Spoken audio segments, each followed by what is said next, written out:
So we're going to get started. We're live. Pardon me, sir. Can folks hear me? I was Jumping having some microphone into, troubles earlier, but it looks like I'm good now. Okay. You're okay. It sort of goes up and down. Curious. We're gonna, talking this morning about how should I refer to the program? On federal level, what is the Federal program is called the Emergency Rental Assistance Program. okay? ERA. ERAP, but we would like to add Emergency Rental and Utility Assistance Program. Okay. So what's the acronym? ERAUP? Yes. Okay, because I don't want to say that whole thing every time. Erupt. Well, our new ERAUP program, we're going to be talking about that. We've talked a lot in our committee about the tension of getting the money out the door quickly versus giving, I could say negatively or positive, giving too much discretion to the executive branch in the structure of the program, or more positively saying the legislature would like to have more input in the design. So we'll go with the latter, and we're trying to balance those interests. You in the executive branch and the Vermont State Housing Authority have probably heard that, it's a challenge. We saw it all through the CARES funding. Not only did money out the door quickly sort of rule, but then the guidelines kept changing on us. So we're used to doing due diligence and taking our time in designing programs of $500,000, let alone programs of $200 million. So we want to get into that. I think I'm hearing just this morning, several people on this call are way ahead of me, that some of the administrative dollars you needed quickly, the costs may have gone down somewhat. The latest word is that there'll probably be an interim sort of spending bill, so we can sort of balance those tensions a little bit, where we don't have to wait until May to get money out the door, but we could also have a couple of weeks to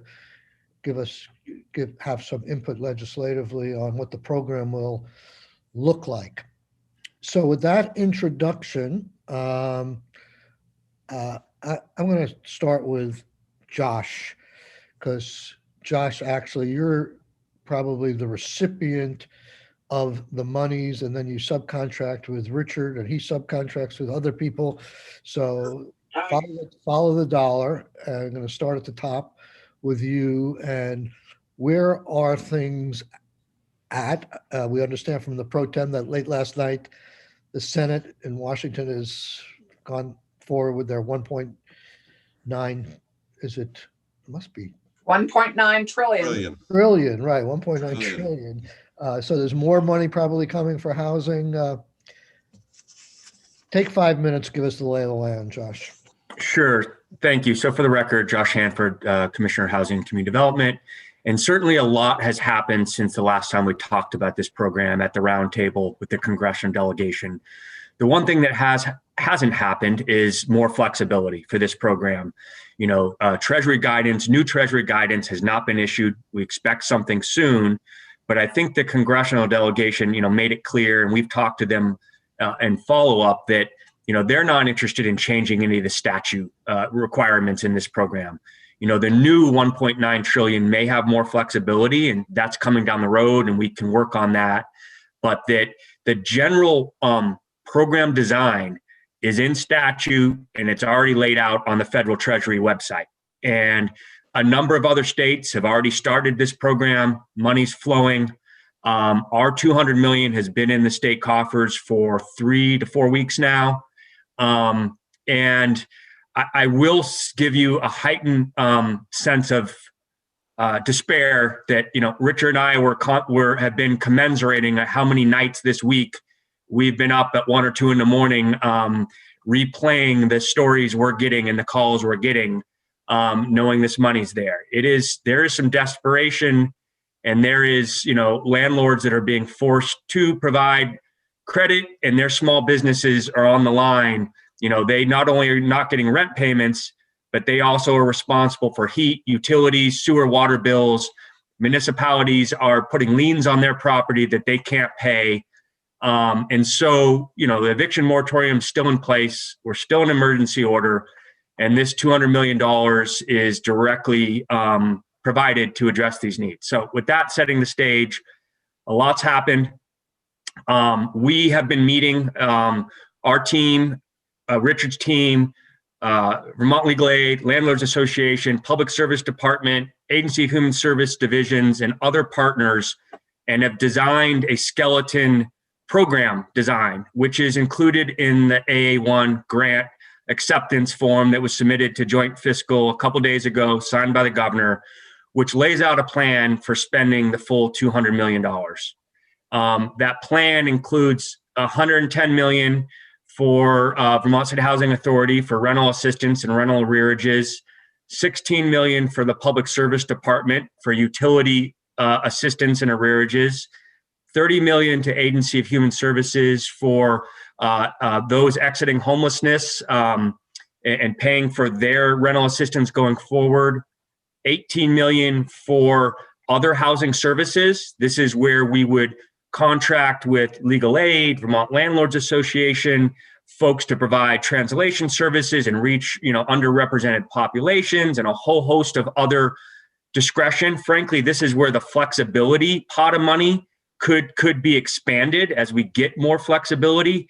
It's just a sort of a lump sum that has this general guidance that we could work towards more flexibility as it comes down from Treasury, and then proposes to hold $26 million in reserve just for the purposes of expanding the uses of this program and identifying more needs. And the design of this would go to Agency of Administration as the most efficient way to not have multiple grants and contracts that are transferring between different agencies and departments and partners, that they could be the holder of the money and do direct allocations upon, with your appropriation approval. And maybe these numbers are only half right now or some other in this first bill. I've talked to Senator Kitchell this morning, Representative Hooper and others, about this. They've reached out. And also we've learned more about how this money could be spent. I mean, that $110 million seems huge, but the reality is we have about 76,000 renter households in Vermont. We know that about 60% of those, at least 60% of those, are low income. They meet the definitions of this money, meaning they're 80% AMI or below. If we just said, okay, that represents 49 or 50,000 households in Vermont, we could only help 15,000 of those for 6 months with this 110,000. We can spend this money. The people have this need out there. The challenge is getting a robust system that reaches everyone, is easy to access, and we can meet the need that's out there with this money. And it's no longer, we don't think we can spend it, it's going to sit around. There is the need, there are the number of households. It's a matter of how do we get them all to participate in this program and help meet their basic needs. And that's most efficiently done through a robust marketing and a web-based application system that's easy, user-friendly, and integrated. What I'm worried about is, we haven't even talked about the utility assistance side. The number from Public Service Department is based on their past program. They know they probably have even more than $16 million in need. We've talked about combining programs, how we can do the application. What I'm afraid of is if we work at small batches of this money and not look at this plan comprehensively, the public is going to be confused about what's out there, where to go. All these different elements of this program need to be delivered at the same time and with some coordination, so that the public knows where to go to get these funds, how they're available, and that my understanding of this next mini budget bill or what have you that could have a portion of this in it would be, that's going to, happen in the next few weeks, and it could be quite a lot of time before there's a chance to deploy more money. So, I recognize and respect the policy committees needing to understand where this goes and have an influence on that, hear from everyone, and then also working through the joint fiscal committee's pressures and time frame and appropriators. And I think we can come up with some balance here that allows a chunk of this money that has some element of each of these four pieces that I laid out to have enough money to get started. Maybe it's half of the allocation there. Maybe what if we gave you all the money with the ability to tweak the program as we went along? Well, yeah, obviously we would support that. I think that the details of distributing it and how we go back, the sort of behind the scenes accounting bureaucracy. I think we can do some work to get that to prepare for the most efficiency there. There are so many contracts and programs going out that there could be bottlenecks that we could avoid just by taking a little bit of time to talk to the various players and say, what's the best way to allocate a large chunk of money, authorize a certain amount under each of these programs to go forward now, and hold back the rest till we can come back in and check in with you and say, okay, this is going well. This is the right amount. We don't need any more there. We underestimated this piece. So let's talk about appropriating or releasing a second portion would be a great strategy going forward. And then knowing that the new proposal from DC could have a whole nother set of flexible uses. One thing that's left out here is mortgage assistance, Right. foreclosure. We have a lot of low-income households, but we do have some other things in the works. It's not this kind of money, but we have our CDBG money, our coronavirus relief money that we're going to put out just for mortgage assistance, because we know we have so much rental assistance and none of this can be used for that. And our congressional delegation has been very clear. They don't think they're going to open this back up and try to get that. They're going to deal with that with the new money. And can we use the couple million that we have in CDBG to focus just on the mortgage, knowing that they're left out right now? So we have those flexibilities, and I'm happy to talk more about this, bring other folks in with you. I just know that we haven't in this committee brought in the utility component, but yet we've been working with them for a while. And I would hate for us only to move just rental assistance, because they go together. In fact, the application system that Richard's been talking about has the ability to capture the utility needs right in that same form. It even has the ability to look backwards at previous CRF funds and say, what was your eligibility considerations for that money? So we can start to calculate, is there any ability to free up some of that CRF money to use for something else? But until we start this program and have a robust system to track all that, we can't even help folks to get more flexible money out, if that makes sense. Well, I'm not sure. I sense that you feel we're at somewhat of cross purposes. I don't feel that way. I feel like the numbers may vary as to what we were talking about initially, but at least from personally, I was trying to achieve the same thing.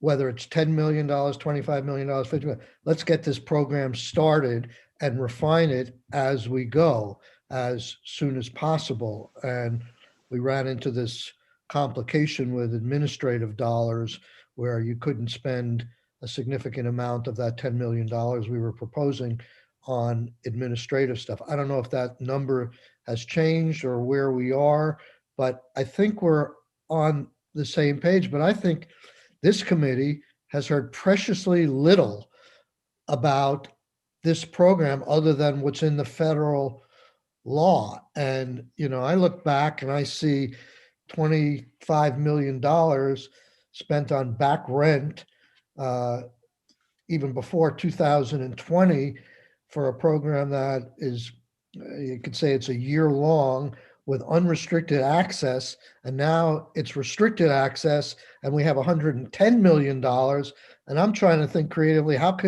if we don't need all that money, how can we save it and use it towards other needs in housing or state government? And all of those things beg scores of questions that we haven't even started to touch upon in terms of the legislature. And, it sort of feels like, give us this money and go away, and we'll take care of this. So that's the tension that we feel. And I think now that I've made my spiel, unless somebody do you have a question, Keisha? Keisha has a question. Yeah, and then I want to hear from Richard, because we only have 11:30. I think it's related, but I mean, what I'm hearing overwhelmingly, and I really hear your passion, Josh, and we all want to get money to people who are, needing support and assistance, who've been holding on for a long time. We have so much unmet need, and this money won't even meet all of that need. So how then are we prioritizing within the unmet need what we're going to do with this money? I think that's all I want to hear. Like I've heard you say thousands of people and household units, et cetera, are in need. How do you want to roll it out so that what does the priority scheme look like for those who are most at need? That's what I feel like I haven't heard yet. Yeah, and Richard can expand on this, but I mean, the federal law is pretty clear. The folks below 50% AMI need to be prioritized first. This is what's so different about this than the CRF money. Mm-hmm. I mean, they've literally written what we can use this money for. And there are programs that just simply designed around that and are moving this money and cutting checks. And that most of these software systems out there that have been in the game of providing rental voucher programs since the beginning of rental voucher programs have this down already. They've taken the federal law, they've written software to program, and people apply, they answer a number of questions, their income, and checks are cut, and money's moving because the law requires a prioritization, just as you said, the most needy first, and then up the ranks of income up to the 80% AMI. And it allows you to go forward and to qualify you for 12 months going forward. They have to fill out a form. Have we been able to shed any of the requirements of what they have to fill out? Because I think that just presents a huge barrier to people, is what we've heard, even if you call them, et cetera. So I'm wondering if they have to fill out a form, and if this amount of money you're talking about, something like 110 million is what I'm hearing, would take care of everyone at 50%, and then you'd open it up to people at 80%. I mean, how are you talking about rolling it out to meet that need first? Well, I think you could look at the numbers a lot. Like, if everyone below 50% applied and received 12 months of rental assistance, it could use all of that 110%. But that's 100% uptick. That's unlikely even with the most robust program. So it's scalable amongst all those different income levels. All I was trying to express is even at only a roughly 30% of the eligible households in the state taking advantage of this, it would only provide up to 6 months of help for only 30% of the eligible households. So, the fact that we only spent $25 million in the first round, Richard's team stood that up in 10 days and used paper applications. This would be a system, therefore the need for this administration dollars that would be robust, call centers, people that will help you fill out the application over the phone, and data entry right from a phone call. So we don't have to have people mailing in applications, waiting 2 weeks for the landlord. These organizations, these software companies have set this up. For an example, state of New Jersey, their rental assistance program with the CRF money was off to a dismal start. They'd only spent a couple $100,000. They hired the same group and they got out $90 million of rental assistance in 30 days because folks were eligible and New Jersey state government wasn't meeting the needs.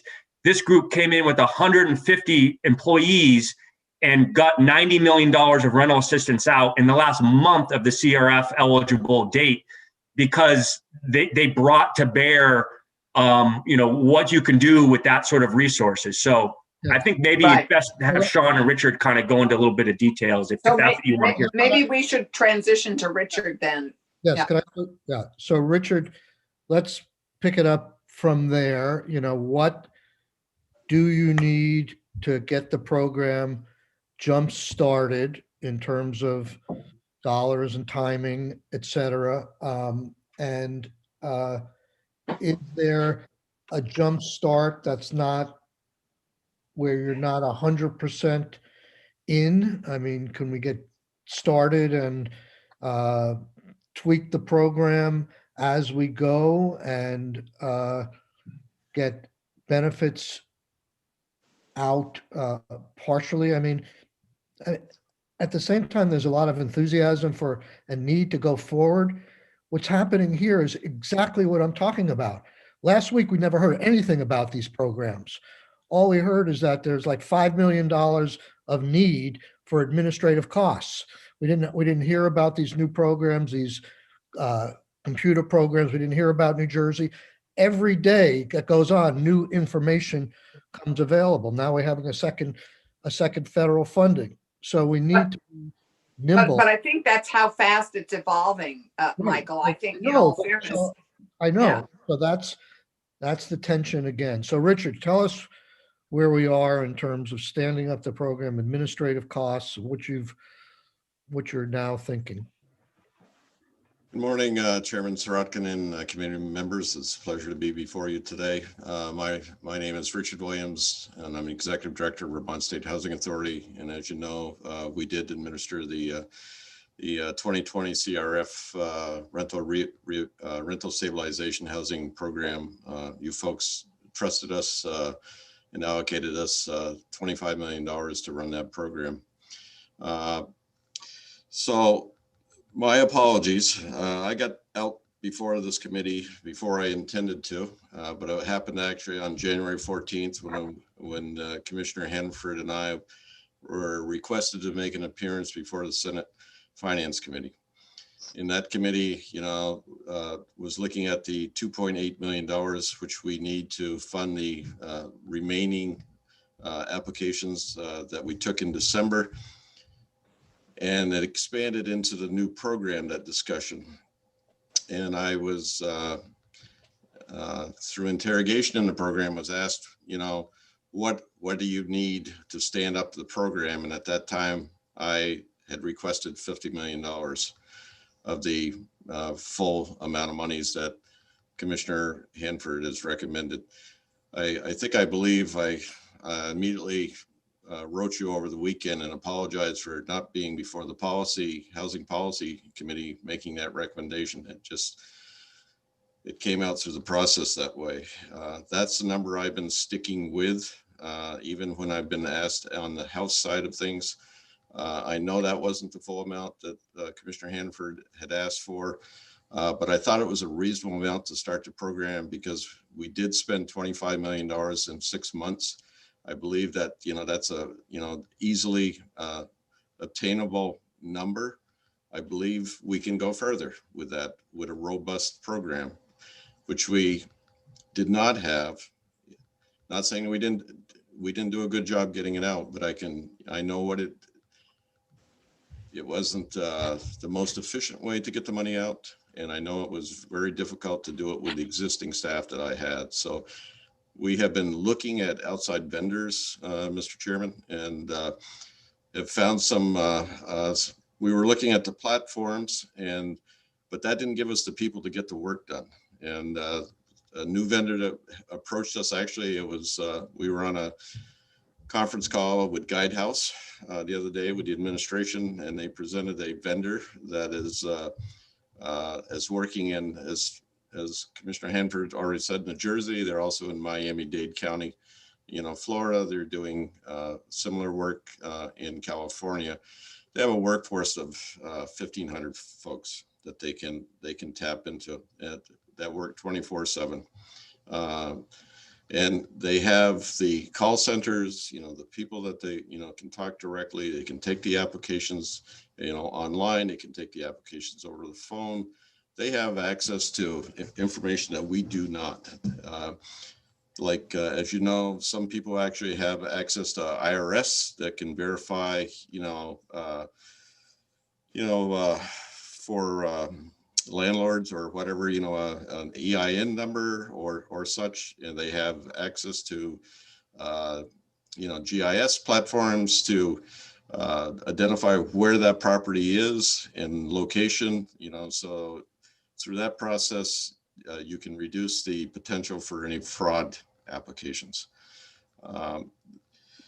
They work on a percentage, and it's typically a 4 to 7% percentage based on the total amount of the ERAP money that they would be administering. You can set up a program for a smaller program, but their service fee goes up. It's more like would be 9%. So for example, a $10 million program, it would cost us 9% for their services only. I know it sounds like a lot of money, but they're bringing a lot to the table. They're bringing the workforce. They're bringing full access to the program. They provide another robust marketing process to get the word out, and they also, we have conversations about the new American population. They have access to 11 different languages, and we'll add any language that we choose to do here. That might not be something as they have. So Richard, this is a company that provides the platform and the people. The people, they do And everything. And We would process the final payment. And the larger the program, so if we went with the 110 million to housing, let's say, I mean, would they handle all these other aspects that Josh identified? Would they handle the utilities and the AHS piece also, or just the housing piece? Well, it really depends on how Vermont wants to design that. I don't want to throw a wrench into if something is working well with Public Service Department and Agency of Human Services, but the application can take, it can go two directions. It can take just the application for rental assistance, but it can also take the application for utility assistance. And got it. And I think we would reach more people through that process. Got it. And but I guess what I'm getting at is the larger amount we run through this operation, and I hope you'll give us the name of it in a minute, the smaller the percent is. So you'd say it could be 4 to 7% to administer rather than 9%. Correct. The more money that runs through, the percentage goes down. Right. So we could, yeah. Okay. One thing that just, important questions being raised here about what are we doing about utility assistance? We've only talked in this committee about the rental piece and only, whether it's 10 million or 50 million, this all works together as a package, the best way to communicate and the public to not be confused. And what Richard's pointing out is if we launch a rental assistance arrearage and going forward, it can be at the same time launch the utility. And if we only move just the rental side, we're leaving that whole piece out. And what's different about this utility is it can pay heat, sewer, water. It's much more expansive than the system that Public Service Department ran before. And they're aware of that. They've got this $16 million number, which is conservative in this plan. And this plan and outline, was from meetings after your roundtable, what was that, a week or two ago, continuing these discussions, and I know I shared the memo that, is buried in the AA1, grant submission to joint fiscal, with you, Senator Schrock, and a few days ago, so you could see kind of where this plays out. I think the two elements in this plan that the numbers aren't exact, that you may want to consider holding back more to have more discretion down the road, that 18 million for other housing services, that is not something that we have. I'll be honest, it's not a scope of everything we have. We don't know how much we need to send to legal aid or how much we need to send to Vermont Landlords Association.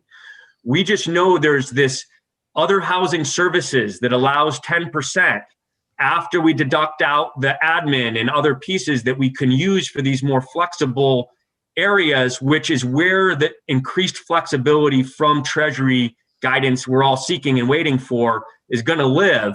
And so, in my discussions with Senator Kitchell this morning, she was asking about those funds. And it's true, we do not have that part scoped out, but we know the need is there. And that, if, for example, after some more policy discussions, bringing in the public service players and some other partners that you want to hear from, you would support some level of this plan, each element getting a half or a third as the initial appropriation to get started. That other housing services one, you may want to hold back more there because we can't give you the exact numbers of what that 18 million is made up from. May I just say that I think the other housing services is critically important to actually the long-term impact of the success of moving people out of homelessness, for new Americans, for people who are round pegs trying to fit into a square space. This would be and mental health, the huge mental health needs. If we can serve those people and solve some of those challenges, we can have permanent impact on some of the housing issues that we've talked about in this committee at great length. I think this committee gets the other housing services big time. So Josh, Allison raises a good point there. I guess what I need to understand, I don't know if you're the right person to ask, but what Joint Fiscal has done in accepting the grant, has any substantive decisions been made other than it will be used in accordance with the federal law? Have any details been laid out? Has any breakdown of the appropriation of the $200 million been decided yet? Or in your mind, that's what you're here for today and your conversations with Senator Kitchell to get some of it out there where you can actually spend the money in accordance with some legislative direction? That's the latter, Senator Sorokin. The hope is that, the grant acceptance form lays out the big picture, how much is going to admin. There's some limited service positions hired in a few agencies to help move this money. And then the real plan is my little short memo. It's rental assistance and arrearage, utilities, AHS, homeless support, and then this other housing services, and then a reserve for future allocation. And that the hope was that with coordination with policy committees, you and Senator Stevens' committee, that we could present, a unified plan of perhaps saying, fine, Joint Fiscal is going to accept this grant, this 200 million, of course, but that the policy committees would recommend allocating half of each of these programs to get started now and reserve the remainder for future a future budget allocation. And you could take more, testimony, more discussions, and plan for more of it. But the initial approval just takes into account the federal statute around this, which requires us to serve people below 80%, have a clear preference for folks under and a priority for under 50%, takes into account the utility that we can't unfortunately include telephone and internet right now. That's one thing we're hoping Treasury change. If they do, we can come back to you and say, this has been added, let's add more money and bring that in. Those sort of things where we're operating a program with what the feds allow now, with let's just say half, but in each of these buckets so we can stand up a unified program across all elements. I know Sean's he's been looking to get in here. He has some details and I just want to be clear. So without some action by the legislature, signed by the governor, even though you're accepting this grant for $200 million, at this point, you can't spend any of it. That's my understanding. And I think we don't want to be in some sort of power struggle here. We want to get your policy approval to move forward with a good chunk of this. It doesn't have to be all of it, so we can get moving. Okay. And- And is there any, let's assume we did half, whatever the number is. And we put some language in there, sort of like notwithstanding, which we could always do. We pass another law down the road and say, okay, only a third of the half has been spent so far. And now we get new direction from the new federal bill that gives us flexibility to use this money for bricks and mortar and long-term housing development and units. And we decide we don't want to go at the pace that the original program was stood up at. I think we obviously have the right to change that. It may screw up the vendor contracts. It may disappoint some people, but I just want to know that we have the flexibility as the rules change on us, that as long as we haven't spent that money we've authorized you to spend, that we could redirect it in a more nimble fashion. Was that clear? I don't think we're going to have the opportunity to change how we can spend this money. We may have opportunities with the next pot of money, but this money, it sounds like what Josh has said, the feds have hunkered down on the fact that this money is not going to change how we can spend it. Okay, This so let money me- is let me ask very Josh. set. That was not my understanding. So clarify that for us, Josh. My understanding was that as of now, the feds aren't changing it, but that as the pro tem's letter and other people wrote, in the next bill, they were asking to give flexibility back to the December 27th, more flexibility back to the December 27th monies, that Congress could do that. Congress can amend a law that they passed in December, and we were asking them to do exactly that. Right. And as of now, we're stuck with what the law is, but that could change in the bill that's going through Congress. And it could Sean, do you want to? Sure. So, so Sean Gilpin with the Department of Housing and Community Development. From my conversations with our congressional delegation, the message that we're hearing loud and clear is that this 200 million is, if not set in stone, it's at least set in clay that's drying pretty rapidly. And they don't want to really re-chisel any of that. There is, as has been mentioned, there's this 18 million of that's for quote unquote other housing services that might get some more flexibility. Basically, what we've been told is that the U.S. Treasury, literally on the last day of the Trump administration, issued a guidance document that laid out a number of questions and some answers to them. And what I've been told from Leahy and Senator Sanders' staff and Congressman Welch's office is that they expect the Treasury will basically go in, change the answers to those questions, but not the questions themselves and not the structure of what the legislation that was passed in December is going to do. And a majority of that must go to rental assistance and utility payments for people who are at 80% area median income or lower with prioritization. And I think the key issue right now is that in order to create a system, to do the logistical groundwork, to create a system that can actually service that amount of funding for rental assistance, we need a certain level of administrative upfront.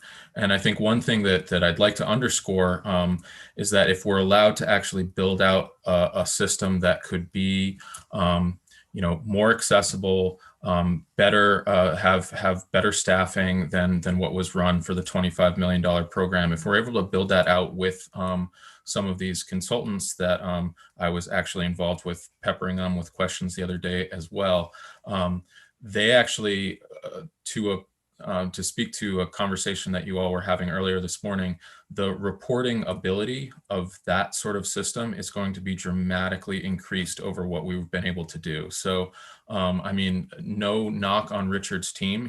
They put together incredible amounts of data that were collected from the people who applied for this program, and I was privy to a daily deluge of spreadsheets about updates. But this group that and it's Nan McKay is the vendor that we've been probably most impressed with, I think. And they run a number of housing choice voucher programs in other states, so they have some experience in this. But the reporting and data availability will be vastly superior to what we were able to do with the $25 million program, which I think would actually speak to a lot of the ability for us to report back to you folks, to let you know about how the program is going and see what tweaks need to be made, if any. So that's sort of where I think we're coming from right now. Mr. Chair, can I ask a question? Kate, Keisha has a question. I'd just be really curious when you peppered them with questions, which is great. You know, my hypothesis is just that people on the lower end of the income scale just have a harder time with staying on the phone and doing forms. Did they have results of being able to say, we reached people across this spectrum between, you know, 50% and 80%, or we had really good results getting the people who would seem to need the most help? That's one question. The second question is, with all of this eligibility around income, are we looking back at people's income from last year, or is there a way for them to verify that this is the hit they took this year? Sure, good, both good questions. So on the first question, the group certainly has, as I said, has experience running programs that are targeted towards low-income individuals. One thing that they will be able to bring to bear is probably several hundred people actually being able to answer phones and walk folks through it, which we did not have before. I do think that as Josh, as Commissioner Hanford mentioned, using some of the quote unquote other housing services funding to contract with Vermont Legal Aid, to contract with the Vermont Landlords Association to have a local connection, I think is actually going to be helpful. I think it will. The Nan McKay group did, I did ask them about language, as Richard mentioned, language availability. They do try to have somebody that, it sounds like they have a couple sort of regional call centers. So they do like to have somebody who has various different language skills in each call center. So there is demonstrated history of targeting towards low-income individuals for sure. And I think we would also want to have our own sort of local flavor on how we make sure that folks who might be falling through the cracks get connected with this organization. To your second question, forgive me, could you repeat the second question that you had? Oh gosh, I got on started a roll looking there. at this website. Income Yeah, verification. How do you do income verification for this year Right. rather than looking back, since it's Yeah. So the way the statute is set up currently, and I don't know if our attorney is watching right now, but he might be shooting me a message as I speak to you. But the way that it's set up is sort of there's sort of two tracks. A person can verify their 2020 income for the entire year and basically be pre-approved for a longer amount of time, or somebody can apply using their previous month's income and then have to recertify in a 3-month period. So there is opportunities for both of those options. So it's if somebody was, has been chronically low income, perhaps despite the COVID crisis, they could use their previous tax year information. If they are, have hours dropped, or, from the previous month, and obviously we're going to be operating this through the calendar year. So if something happens to somebody's employment situation in 2021, they would have the option of verifying their income from the previous month for up to 3 months worth of assistance before they had to recertify. Okay, so we're going to go on the floor. Josh, I would like you to send us a memo as soon as possible with an outline of a proposal that even, I don't know if it's too late for budget adjustment or a bill that would come out very quickly for the minimal amount that you would need that would meet your needs and the needs you've heard expressed here. And then that's one scenario. And the other would be more of the optimal amount that you think we should do. Right. And what the pros and cons are of those two. And that's about is all we can do in the next 2 minutes. We're all housing advocates. We all want to spend all the money and we want to get people help as soon as possible. But we also want to have some input in terms of that, certainly that $18 million, maybe if there's more discretion as we learn more and we go forward, we want to have that flexibility too. So we've got some practical and ideal tensions, Maxine, but if you can send us a 1.5-page memo on 2 scenarios like that, we'll pick it up. Yeah. Even if budget adjustment has sailed, I think it probably wouldn't. I don't know if we're talking. I haven't heard that we're talking about it on the floor today. So it's going to go into next week. We'll hope we can impact it. And this isn't general fund money. This is the money that's in the bank, waiting for us to spend. Chairman Sarathy, I also request- just a, Yes. I heard that the 10 million came out of that Budget Adjustment Act, so. Well, the budget adjustment act has not passed yet. I heard it come out as well because in deference to a second bill where several situations are like this that are pending, that would give the policy committees a little bit more time, but not certainly waiting until May. So, Right. But Yeah, Things- January rent is now. things change. So it's not, the ship is not fully sailed, but if it's going to sail, there'd be another boat right behind it. So, but why don't we do that? We really have to go to the floor. I It's apologize. 11:27, yeah.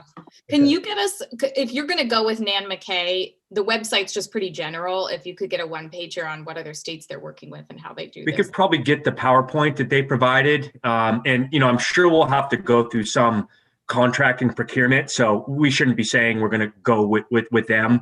It's just been most impressive of the robust work and that their entire platform is based on rental assistance since day one for 30 years. So it wasn't like they're Johnny come lately and Hmm. jumped into all this relief money. They've already been doing this and said, we should switch to help people move this money fast. Right. One of the things in terms of your memo that I hope I won't see is that these providers are saying that you got to put all this money up front right now to get a real favorable deal. I think there could be a clause put in any contract that says we're anticipating expanding this, and this is what we would get if we Right. ultimately do expand it, rather than put all your money up right now. Right. I want to see that impediment. Great. They Thank you. seem flexible. They do. Thank you.